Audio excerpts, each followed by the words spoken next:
Hey, all you master chefs out there by Saladmaster, I'm going to show you guys a 15-inch Grand Gourmet skillet. It's the largest in the set of 4.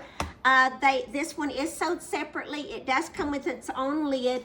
We are going to do a breakfast cooking class today, and so we're going to be putting some stuff on in front of people, but we've got so many coming that we're just going to add a few extras in here. So we're just going to take our Saladmaster spatula and just drop some sausages in here just like this, and we're going to fry the sausage, and then we will keep the drippings to make gravy from.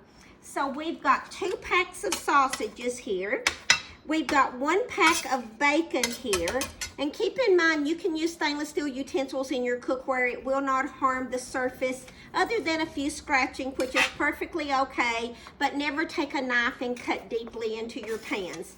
So cleaning in the proper manner, they will eventually go right back in the grooves of the pan if you clean them in a circular motion. But anyhow, I don't know how I'm going to get any bacon in there, but I am going to take a few strips of bacon here, and we're going to spread that out, and I promise you my hands are clean. But anyhow, I'll post pictures and we'll continue this in a few minutes. Thank you guys.